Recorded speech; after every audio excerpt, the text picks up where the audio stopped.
Well, hello, true Mexico friends. This is Paul, an English guy, showing you Mexico through my eyes. And today, I'm going to talk about how Mexicans love nicknames. And I'll be sharing with you 10 of them which are funny or are culturally interesting for me. Now, if you don't know, Mexicans absolutely love to nickname friends, family, and everyone around them. And of course, nicknames are often a sign of endearment here in a country where close relationships between friends and family is highly valued. The nicknames are also very funny and usually make fun of physical and personality characteristics, reflecting the Mexican ability to find humor everywhere and not take themselves too seriously.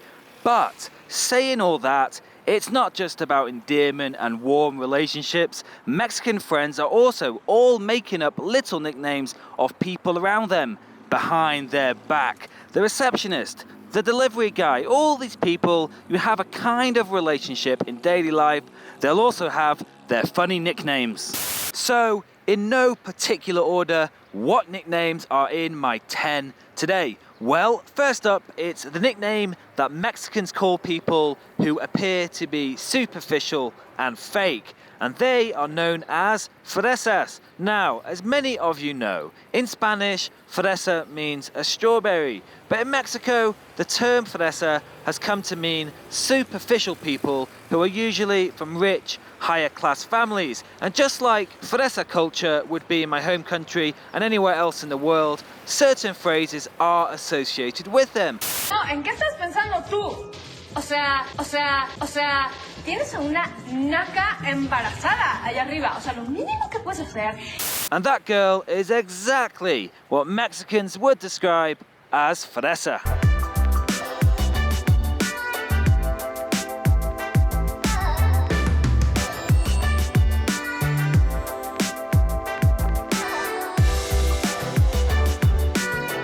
Now next, a nickname that was actually used in the video clip I just showed you. That is Naco or Naca for females.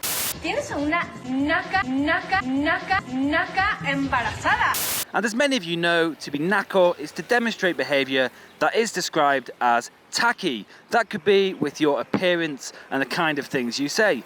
Even places can be described as Naco. These days, many Mexicans describe Acapulco as Nacapulco because it's seen as a tacky tourist destination. But you know what? I love Acapulco and I'm going to keep on visiting there no matter what people say or think. Because to tell you the truth, I don't give. Damn, I love that movie. And in the UK, we have a term for exactly the same thing. We say Chavi. And in Mexico, there is a hugely successful TV show that made fun of Naco behavior, and repeats are shown constantly on TV here in Mexico. And in the UK, interestingly, we also had a very similar TV show that was very popular and made fun of British social classes, including Chavi behavior.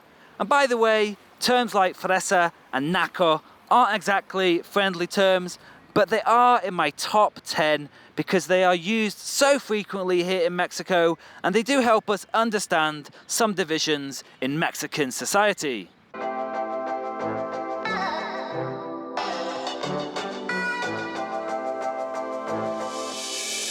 Got my fresh orange juice, guys, and subscribers of True Mexico already know I love my fresh juices. And the woman behind me here did actually call me a nickname I hear every single day in my life here in Mexico, especially from the street vendors, El Güero. And if you don't know, güero or güera for females is what Mexicans call people with white skin or have blonde or light brown hair. Although sometimes the street vendors do, in a friendly way, call me gringo to begin with, and I just say, but I'm from England. And they always quickly reply with, okay, güero.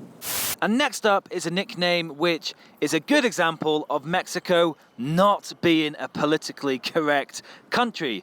If you're fat, for example, your nickname amongst your social group could well be Little Fatty. El Gordito is a very common nickname to hear in Mexico, and friends and family will exploit your physical characteristics to create a funny nickname that may well stay with you for life. And you know, light bullying with a comical element with zero regard for political correctness is a lot more accepted here than in many places in the world, such as my home country. And as I said at the beginning, one reason is because generally Mexicans have this humble quality not to take themselves too seriously.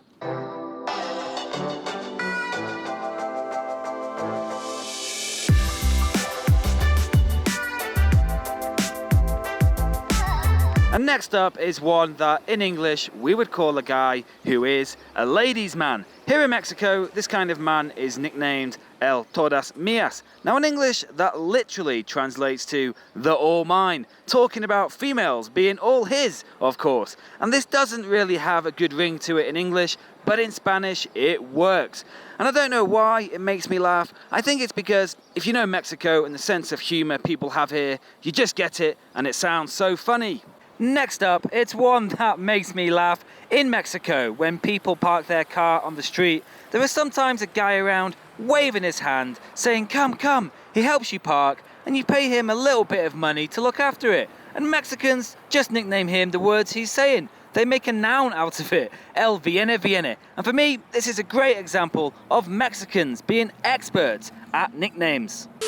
Next up, a nickname to describe the large section of society who work in offices Monday to Friday, usually from 9 till 6. We are talking here about El Godínez. Now, Godínez is a popular last name in Mexico, but as a term, it's come to mean your average office worker. A Brodínez is your best buddy in the office. Yes, Mexican nicknames even have subcategories. Next, now this is one which every time I hear it sounds weird and funny, and that is what Mexicans call people with curly hair. And if you are a Mexican watching this, I'm certain that you have a curly-haired friend with the nickname Chino. Now, Chino also means a Chinese person in Spanish. And when Mexicans say Chino in the context of curly hair, they don't even think of Chinese people because the context is totally different. The nickname has nothing to do with looking Chinese. And I'm not going to explain why this nickname exists today. It's a really long story. But if you are interested, some links are below.